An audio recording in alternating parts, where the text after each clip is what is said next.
I'm really excited to hear from our next speakers because it is incredibly timely as the state legislature and the governor are finalizing, or actually, I think actually did come to agreement on what the state budget's going to look like. That will have of course, a large impact on all of the programs and services that we work in, support, coordinate with. So I'm looking forward to what our speakers today have to share with us. Yeah, I'm as well. Just to remind everyone, we have a presentation from Fiscal and Policy Analysts at the Legislative Analyst's Office on the status of healthcare funding in the state budget. The LAO is a nonpartisan office that provides fiscal and policy advice to the California legislature. It analyzes the state budget, proposed legislation, economic trends. So thank you so much to Jason Constanteris, Karina Hendren, and Will Owens for being here with us today. And with that, I will pass it over to you. Great. Okay, thank you for the introduction. I'll go ahead and share our presentation. And if you bear with me just a second, I know there's a little bit of work I need to do to get it to presentation mode.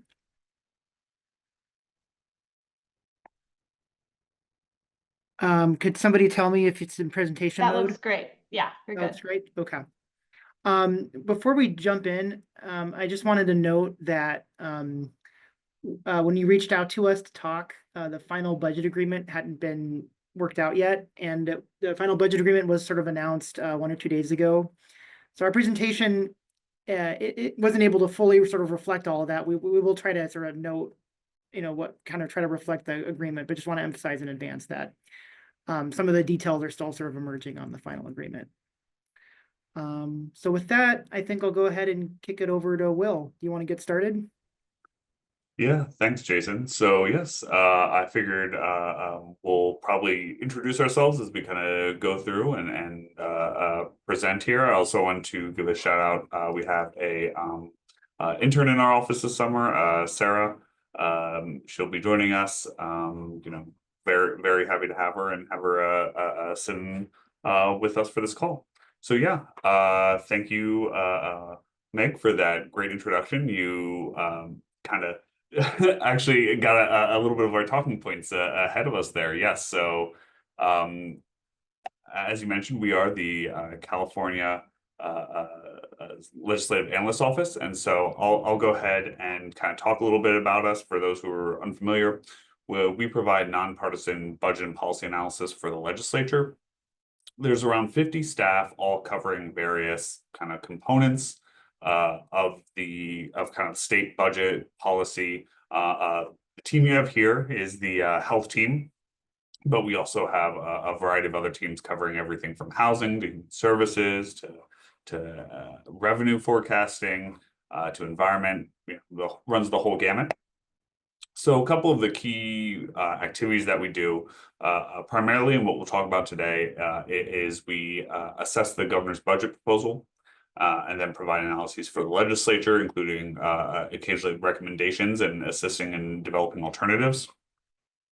We every fall we develop a outlook for the state's fiscal condition and projection moving forward to help kind of ground the legislature in terms of kind of what to expect in the kind of coming years. We also will occasionally just publish various kind of reports or analyses related to different budget or policy topics. One other thing I'll note too is we also work on the fiscal fiscal impacts for the various initiatives and ballot measures. Those voter information guides you get in the mail, that's what we spend a lot of time on. So next, kind of what we're going to be talking about today. First, we're going to kind of give you just a brief overview. Not quite sure what the group's level of familiarity is, so I'll just kind of talk at a high level and quickly get through to the meat of the presentation. We've plenty of time for questions and answers, but I'll just kind of briefly go over the kind of state budget as a whole, the process, as well as maybe kind of like some of the major state health programs. Then we'll talk about some of the recent state health budget priorities that have been enacted in recent years, as well as some of the details as Jason alluded to, of the most recent budget package approval. And then lastly, kind of maybe give some insights into kind of preparing for the changes in the budget, and maybe some advice for kind of how to approach adjusting to those changing priorities. So like I said, I'll kind of give a quick overview of the state budget and kind of health programs more broadly, and then we can get right into the real meat and potatoes of the presentation. So what is the state budget? As I'm sure many of you are aware, the state budget is basically the state's kind of spending priorities, right? And the state budget is funded broadly by three categories of funds. There's general funds, special funds, and federal funds. General funds are the state's kind of primary discretionary spending funds, really. And these are spent on everything from education to health, criminal justice, and just other key policy areas. These are generally supported, general funds generally supported by income, sales, and corporate taxes. When you hear about deficits or ongoing deficits, things like that, we're generally referring to the general fund kind of spending and revenue. Then additionally, this is particularly important, especially in like the health area, is special funds. So these are typically smaller, but these are funds that are typically tied to a single revenue source, and they have a very specific purpose. So while the general fund is just a kind of pot of money that can be used for different priorities, special funds are usually either written in ballot measures and statute to receive funds from a specific source for a specific purpose. You can think of these like taxes and fees for kind of regulatory work. For example, there's also recently with Proposition 1 with kind of what we call the millionaire's tax, right, for behavioral health services. These are examples of special funds.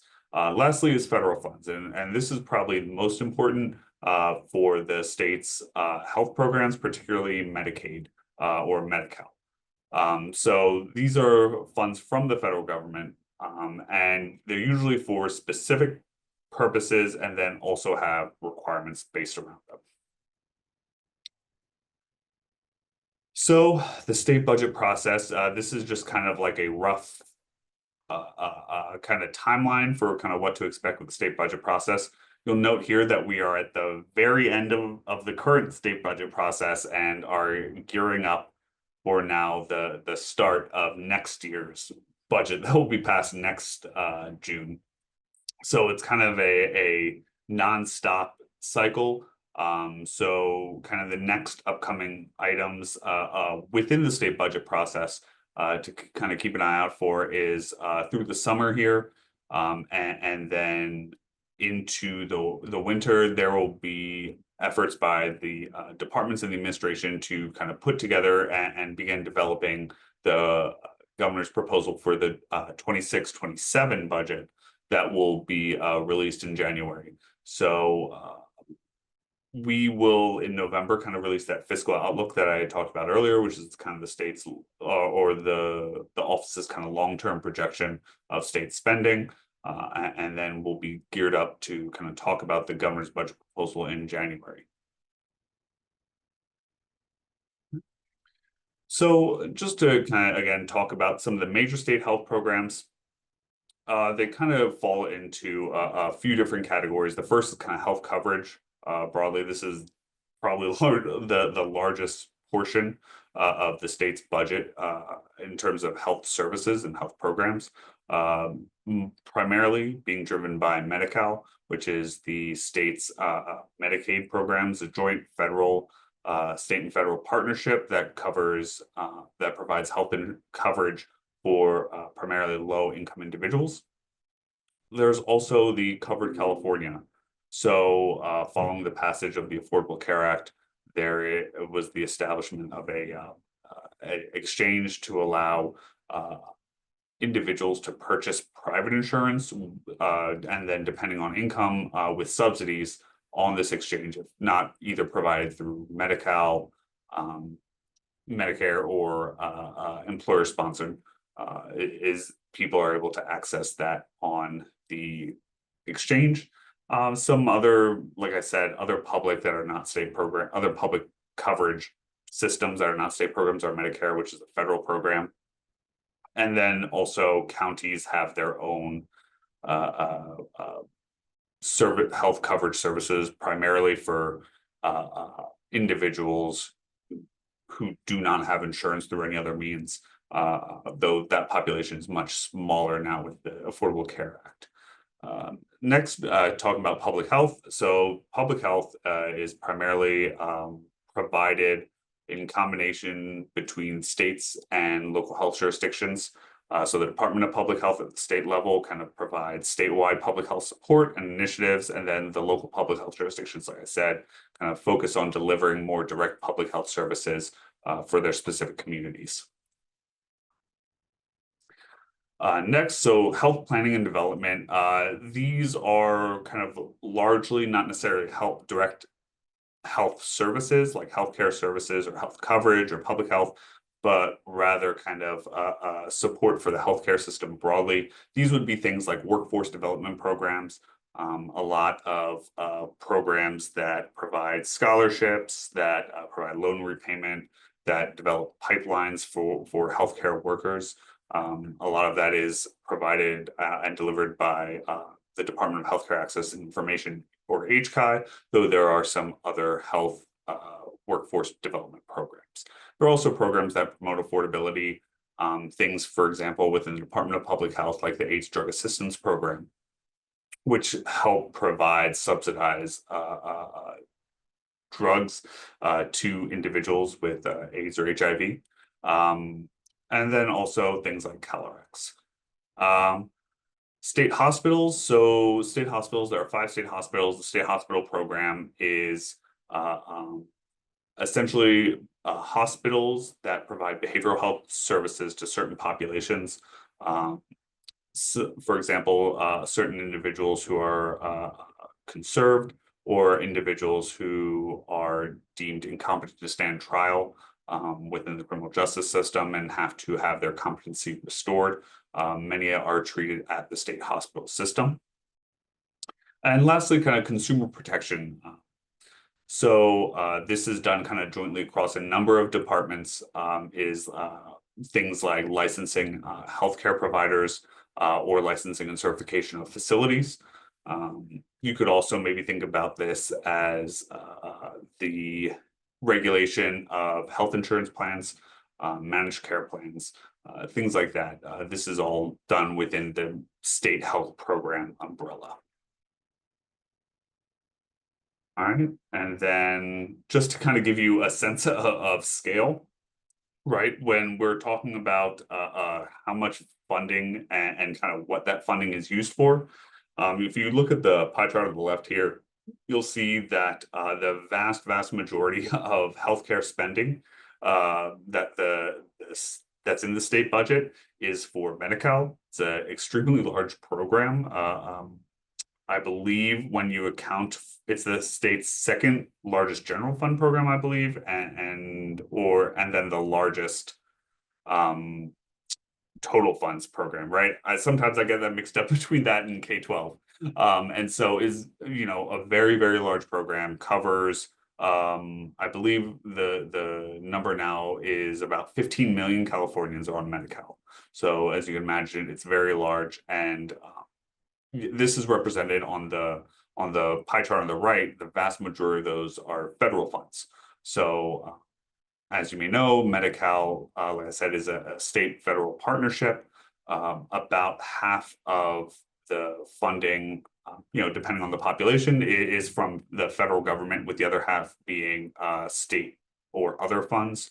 But as you can see from the total picture, federal funds make up the vast majority of health spending. This is important to note because, as we'll talk about later, recent kind of proposals at the federal level could have major impacts, right, on the state's budget, particularly around Medi-Cal. moving forward. So that's something that we, the administration, the legislature, and I'm sure you all are monitoring very closely forward. All right. So with that, I will turn it over. Okay, I think I'm covering this one. So we'll get right into the kind of recent sort of health budget priorities at the state level. And really want to emphasize kind of a tale of two different sort of trends. If you're looking kind of more historically over the last decade or so, the health budget has been primarily characterized by expansion. The state has taken a number of steps over the years to expand various health programs, primarily Medi-Cal, but other health programs too. And a lot of these expansions were really driven by to federal policy changes, particularly the Affordable Care Act. And then also just greater state fiscal capacity. The last decade has generally been characterized by revenue growth in the general fund, as well as some, it's not on here, but it's as well as some ballot measures too that voters have approved that also provided additional funding too, that should be on here. But then in more recent years, if you look at the, say, 2 to 3 budgets, the last 2 to 3 budgets, the situation's been a bit different, and that's because the state budget in the last two to 3 years has really been characterized by having a budget problem. And a budget problem is where there just isn't enough money in the general fund to really cover all of the required spending. And as a result of that, the legislature has had to turn to a number of what we refer to as budget solutions. These are things like new revenue or reductions or savings that kind of help manage that budget problem. If you just look at the last 2 enacted budgets in 2023-24 and in fiscal year 2024-25, the legislature largely addressed the budget problems through a series of one-time or limited term actions. These would be things like pulling back spending that was limited term but hadn't been spent yet, or finding some one-time savings, or also we've been doing a lot of internal borrowing at the state, things like that. And that helped address kind of the short-term budget problem, but there's kind of 2 issues there. The first is that those one-time options have largely been sort of used up. You know, they're only, because they're limited term, they're only available for a limited amount of time. And really, the legislature's kind of used a lot of those tools already. And then moving forward in the last few years, the state budget has been projected to have an ongoing deficit. And so these limited term solutions don't address the sort of ongoing deficit. So in 25-26, that's the sort of upcoming fiscal year, the legislature has been working in its budget process on the budget for the 25-26 fiscal year. You know, the state has continued to project to have, you know, an ongoing budget deficit, and the state also is projected to have a budget problem. And then in addition to that, some of the Medi-Cal budget, the costs for Medi-Cal have come in higher than expected. And when I say higher, I mean like billions of dollars more than expected. And these factors have led to the legislature and the governor really to start considering long-term reductions to Medi-Cal spending. And so that's been more of the characteristic in this recent budget. So I'll talk about some of these reductions, some of the expansions, and then how some of the reductions are affecting these expansions. So probably the most significant expansions in the health budget have really been to expand health coverage to people, primarily in Medi-Cal. And really, the first 2 bullets here are probably the 2 most significant. The first one was to expand Medi-Cal eligibility to low-income childless adults. This was part of the Affordable Care Act. Prior to the Affordable Care Act, low-income childless adults generally weren't eligible for Medi-Cal. To be eligible, you had to have a disability, or you know, be a child, or be a parent of a low-income child. But the Affordable Care Act made these people sort of eligible at a sort of state option. The state chose to do this. Also, beginning in 2016 and in a number of steps, the legislature also began making undocumented people eligible. And I should say there is a bit of a technical nuance. There's sort of undocumented people, and then there are other types of populations that we refer to as not having unsatisfactory immigration status, and sort of a technical term that refers to some refugee groups and other populations. But to keep the discussion simple, I'll just refer to them as undocumented. That's really the primary population we're sort of looking at there. But prior to this expansion, undocumented people were eligible just for pregnancy-related care and emergency-related care.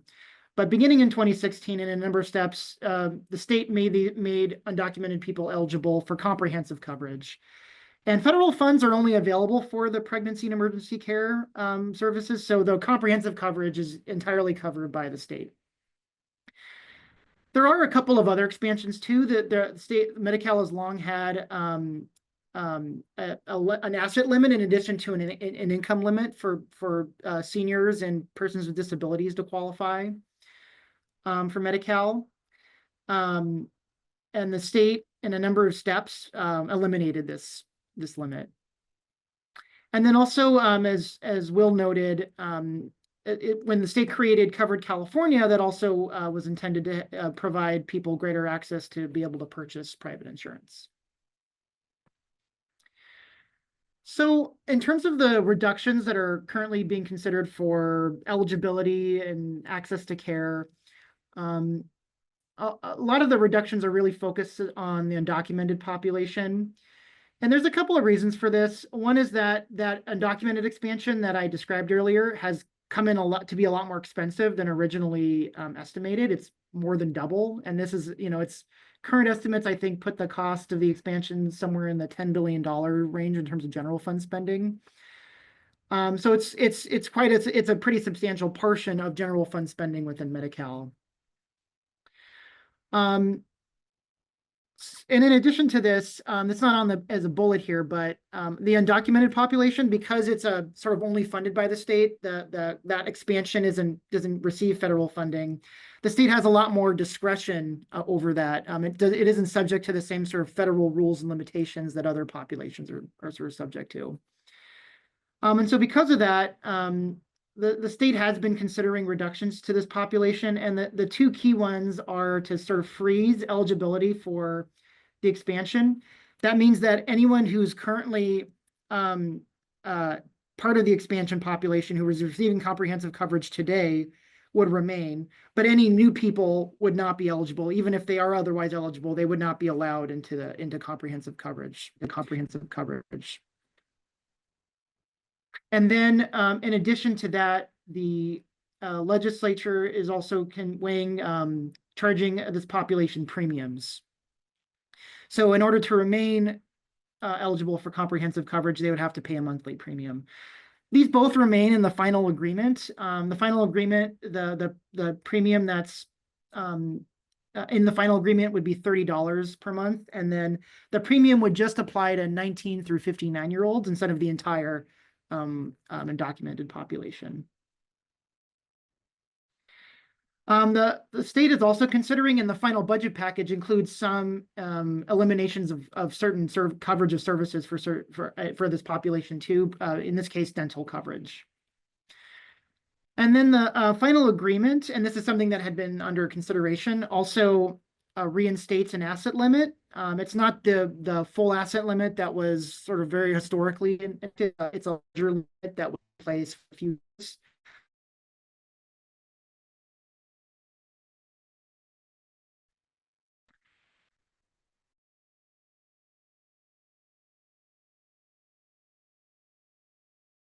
Budget agreements. There are some reductions to Medi-Cal provider rates, and this is important because in the last several years, voters have passed 3 different ballot measures aimed at increasing rates to certain kinds of providers, and some of these rates are being reduced. The final budget package, and this is something that was also considered throughout the process, also includes ending coverage of anti-obesity drugs. And it's doing this because in recent years, some anti-obesity drugs, the GLP-1s, have been a sort of a sizable part of the growth in pharmacy spending. And then not part of this budget, but in the last 2 budgets, previously the state had adopted some pretty substantial limited term spending packages for healthcare workforce. And previous budgets have sort of rescinded those packages to sort of help address the budget problem. On the other hand, there are some expansions that remain largely intact. Probably the biggest of these would be for public health. The state a few budgets ago, increased ongoing support for local public health programs, and this is largely in response to lessons learned from the state's pandemic response. And some of that funding has been reduced, but generally, the most of the funding remains largely intact. There's also some affordability programs that the state adopted, like to expand the use of generic drugs and to regulate healthcare cost growth. Both of these programs also remain in place. And then there have been some recent expansions for behavioral health services in California. Some of this was adopted by voters as part of Proposition 1, which included a bond for healthcare, for behavioral health infrastructure. And then the state also received waiver authority to get more federal funded behavioral health programs. This is known as the BH Connect program, but both of these also remain in place. And then just where is the state budget currently? So the governor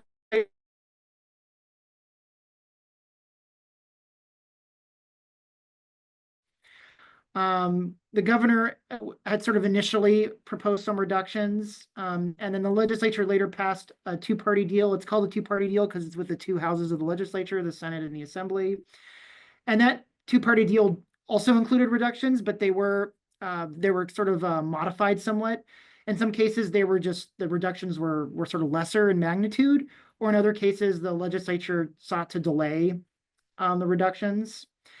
And then at least the Senate's language, the Senate indicates that it is exploring the possibility of some new revenue solutions in addition to spending reductions, such as increasing a tax on large employers who have employees in Medi-Cal. And the final three-party deal with the governor kind of largely follows the two-party deal. There are some differences, but the structure is largely similar. That deal has been heard. It hasn't been voted on yet, but the legislature vote may be coming soon. It could be this week or early next week. Usually the intent is to get the budget passed by the end of June so that it's adopted in time for the start of the fiscal year in July. And then one other thing just to emphasize is that in addition to sort of these state fiscal challenges, there also is a sort of changing federal policy landscape. And the federal government has been considering many different kinds of policy changes. Some of them are more regulatory, and some of them would require congressional approval. Any of them would require congressional approval. Some of the main changes include, limiting how states fund Medicaid, requiring adults to complete what they refer to as community engagement requirements, like work, school, or community service. And then also some changes would just straight up reduce federal funding to states, to some states at least. These policy changes haven't been finalized yet, so the situation is sort of still fluid. And then under federal law, there were actually some recent enhancements to federal subsidies for covered California. And those will also, under current federal law, expire at the end of 2025. And we're not aware of any federal proposals to continue the funds beginning in 2026. And so you could imagine that the cumulative effect of the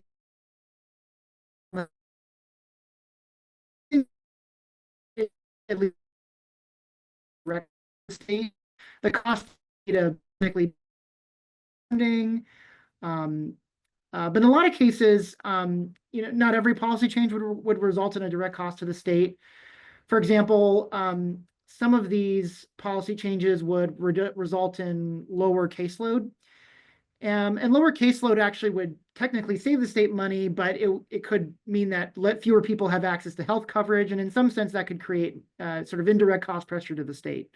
So the fiscal effects are a little complicated there. All right, I'll pass it over to Karina to finish us off here.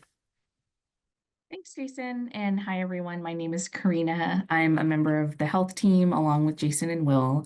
We wanted to finish up before we get to Q&A with just a couple of slides on how to think about these pending changes at the local level. So first, we have some ideas on how all of you as local leaders can start to prepare.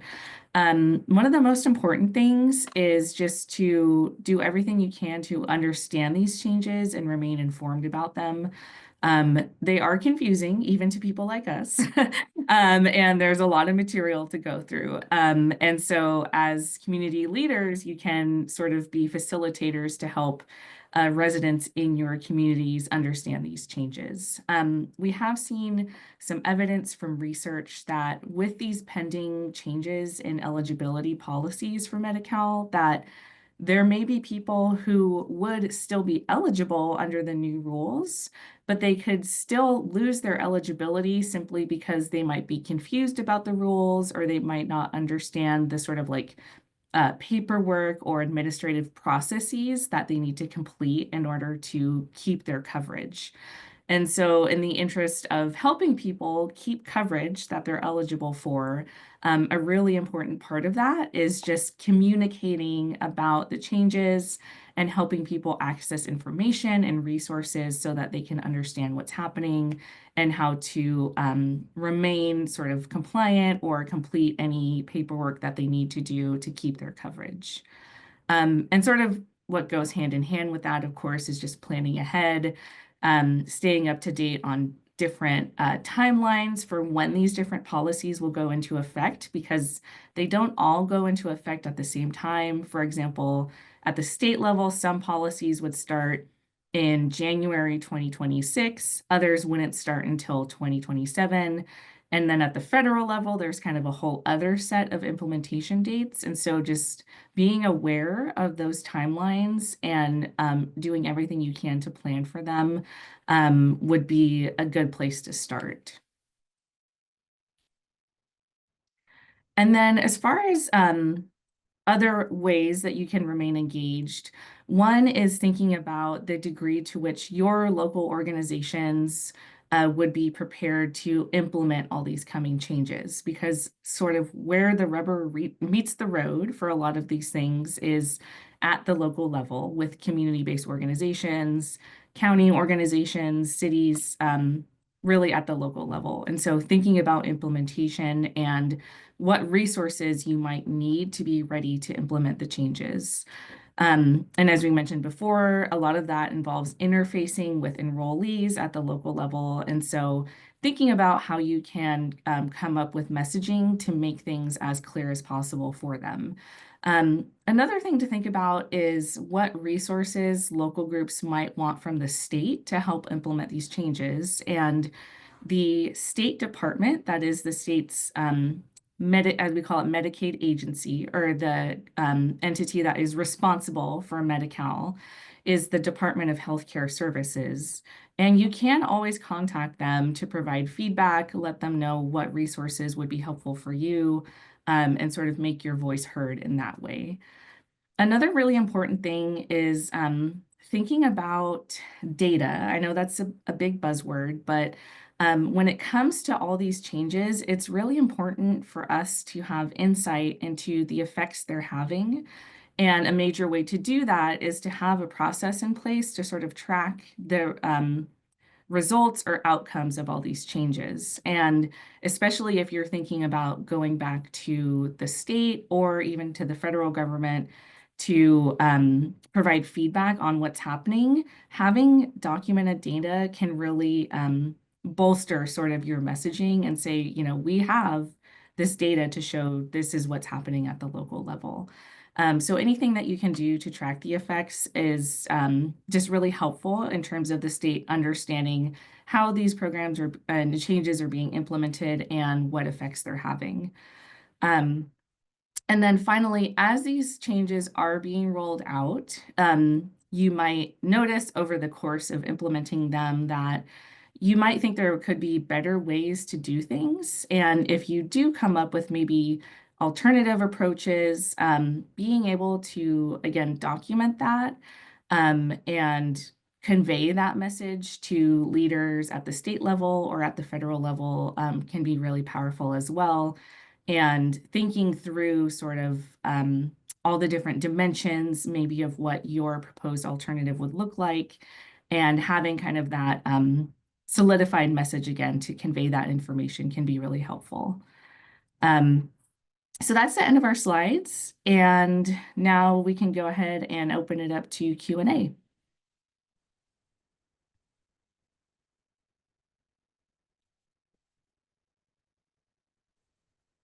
with just so we can see each other, do you mind maybe you can stop the screen sharing, but if people want to There we go. I perfect. just figured it out. I know it seemed like after the through the pandemic we should all be Zoom experts, but hey. Um any specific questions? Fred, I see your hand right first, so feel Yeah, free. sure.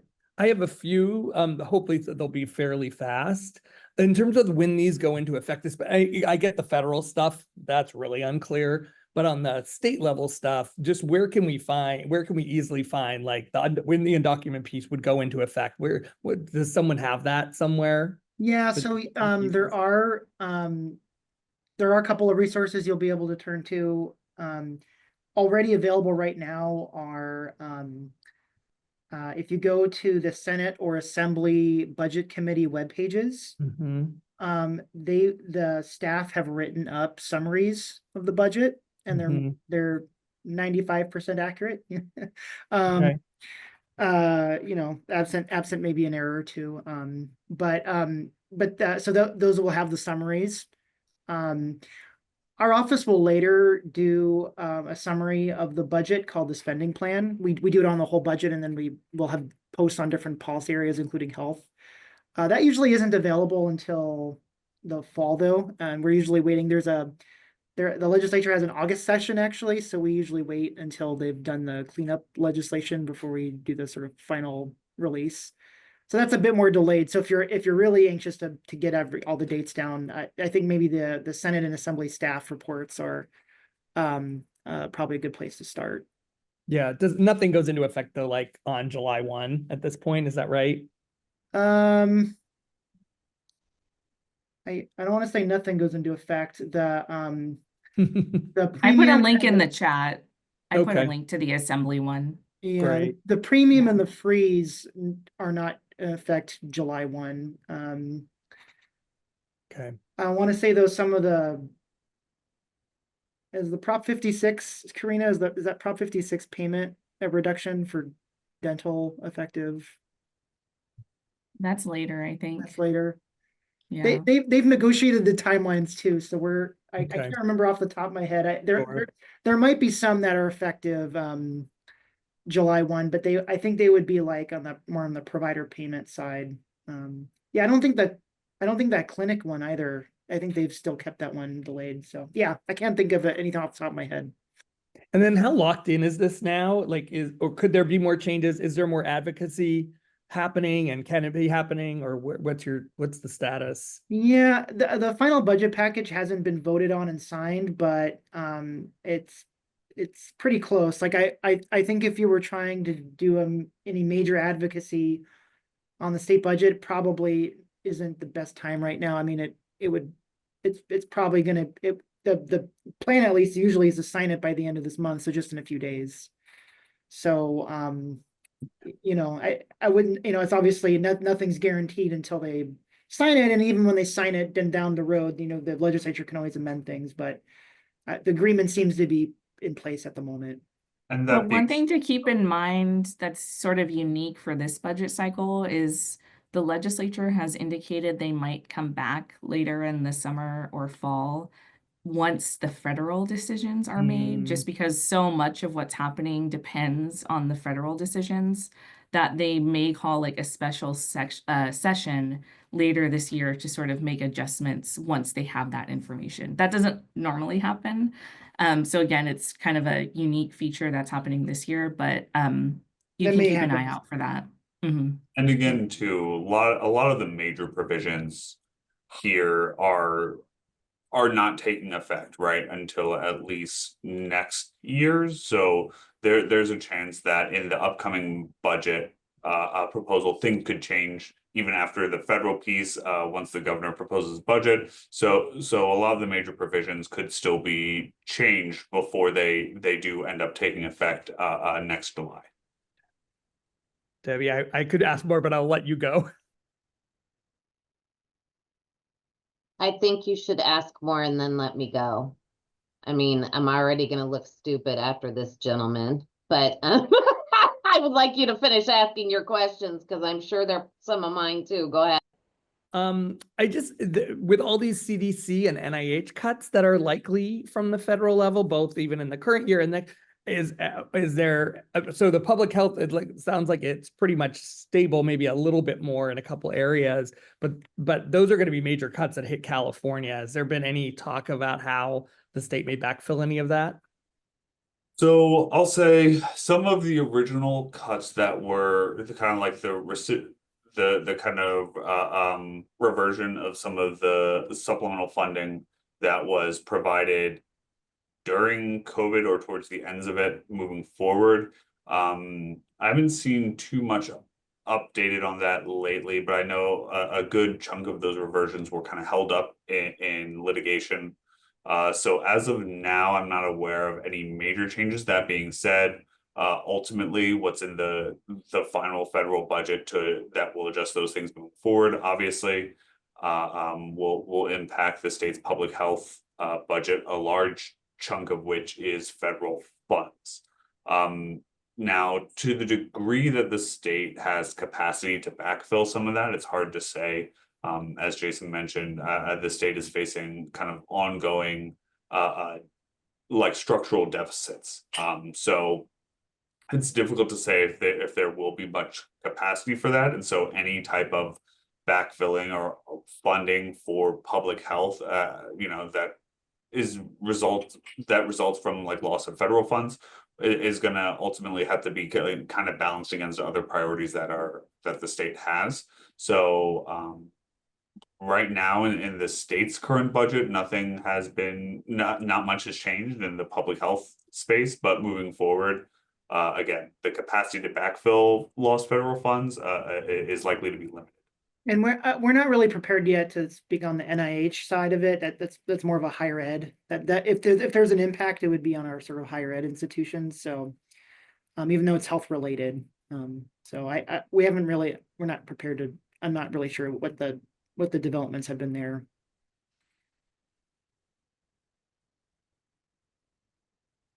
But you're on. That's it for me. Debbie, you can go ahead. Thank you, Brad. So, oops, I feel like I know all you guys. I tried to lower my hand and I muted myself. My husband wishes I would make that mistake at home. So I feel like I know you guys because I sit in these hearings and watch you guys present in the budget subcommittee hearings, and I appreciate the logic and the voice of reason. And I've even seen in recent years that you guys get a little more I would say sassy with your truth. I am, like everybody else in this room, I think incredibly disturbed about what we're seeing at the federal level and at the state level, because we saw a switch in position of priority, I think. And as we all know, the budget is a statement of our values. And when we devalue older adults and children and all the people with some sort of disability, it makes a pretty broad statement. And I am also concerned about how we backfill. I think we should be positioning ourselves. And I wonder, is it in the LAO's purview to have conversations about cost shifting that happens? Because I know when we create a state budget, we're doing it to achieve certain bond ratings. So we're not really looking at what the future consequences are of decisions that we put on paper that last a year long, and then the next year we just calculate those things. So we don't look, for example, if we cut home and community-based services, or we cut in community mental health services or something along those lines, we know from past experience that people go into institutions or they go into crisis and get 5150, they get to these higher cost points of care. Does the LAO do any analysis on that sort of cost shifting? That's question one. And I'll let you take that one. And then I'm going to let Gigi go. And if there's time, I'll ask my second question. So, Yeah. Oh, go ahead, Will. I was to say, so I think the question on kind of like cost of care and in terms of maybe cost of not providing care, or how cost savings associated with maybe more upstream health interventions, right? I think it is one that I know members in many of our committees have brought up as concerns in terms of reducing funding for certain programs could lead to higher utilization of higher cost services. So the state does, in kind of some of the programs that exist now, for example, with the CalAIM waiver for Medi-Cal, there is a focus on providing and drawing down federal funds for maybe what wouldn't be considered healthcare, Right. typical healthcare services. So they like enhanced case management, some housing related services, certain other kind of maybe social services, right? As a means of reducing kind of higher acuity healthcare spending.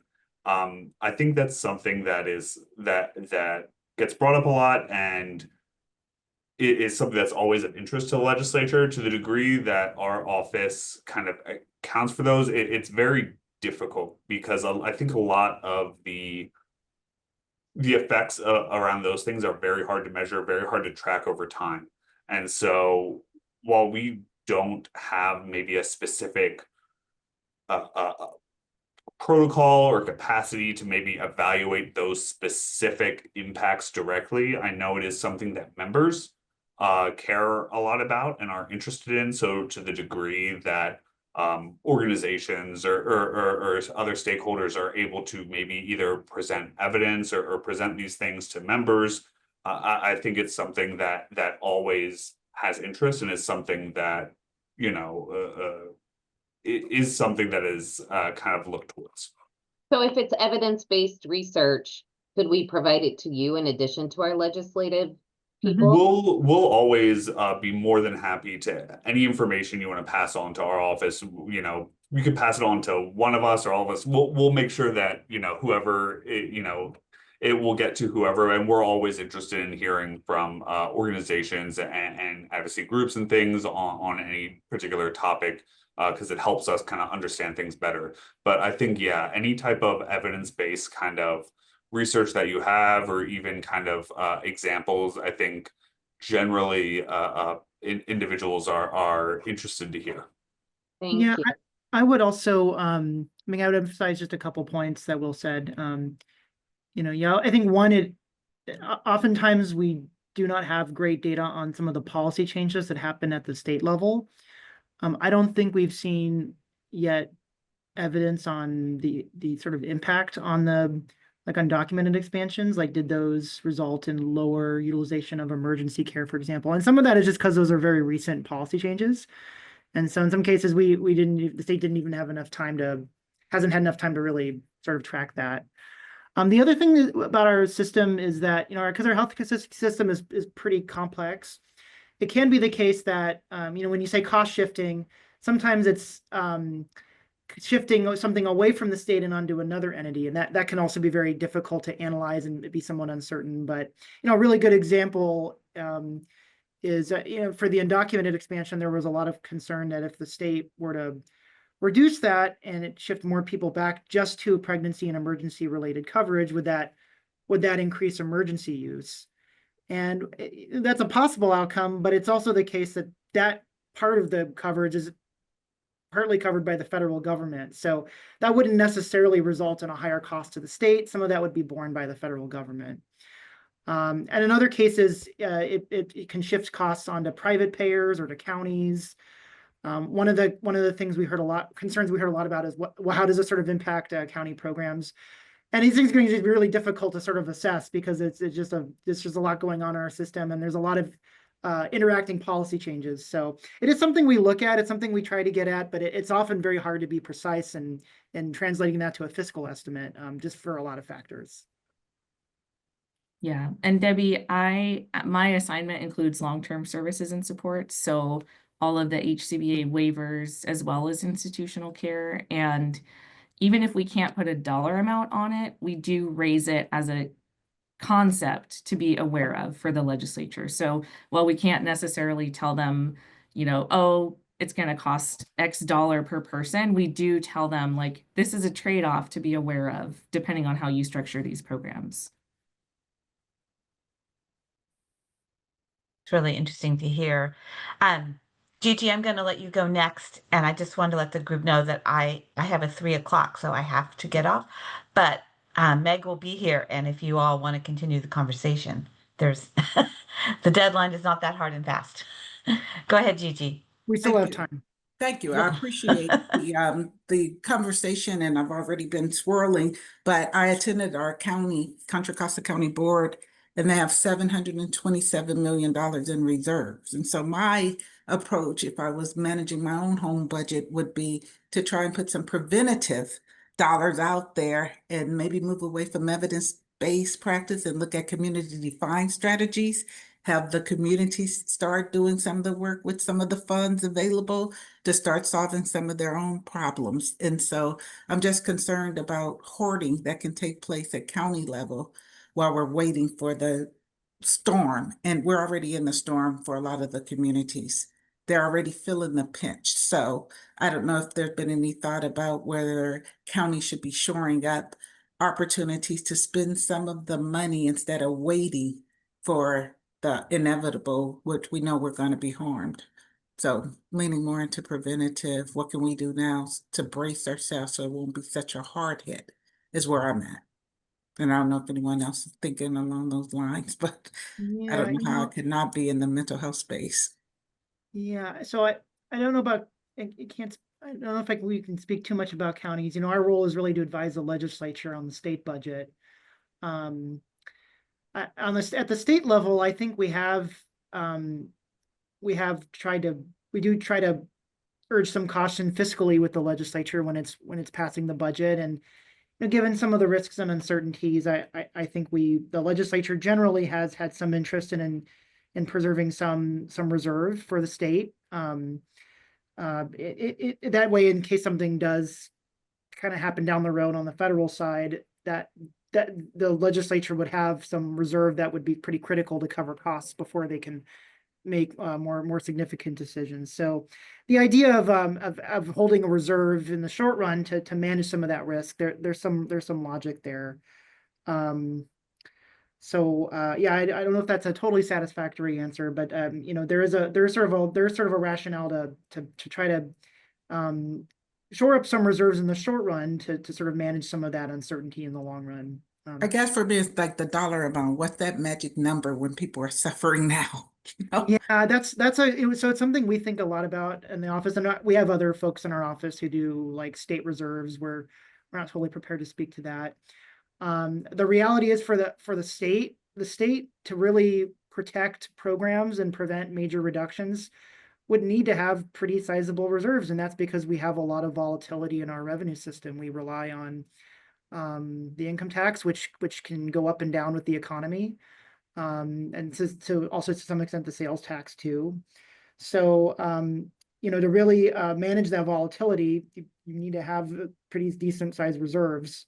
The state had built up reserves when times were good, and now it has drawn down some of these reserves, you know, as we've had budget problems. But In 25-26, right? It's withdrawing from the reserves. I think so, yeah, and I Yeah. get it another time too. But that's just to say that I don't know, I don't have a magic number for you, and at the county level, it obviously depend on each county, but you know, sometimes, you know, having a sizable reserve to manage economic uncertainty, there has been a rationale for that in the past. The state and local governments have not done a very good job at that, and it has required pretty stringent reductions and adjustments for example, during the Great Recession. So I think that was sort of the lesson learned, is that state and local governments can do more to prepare better for some of these downturns.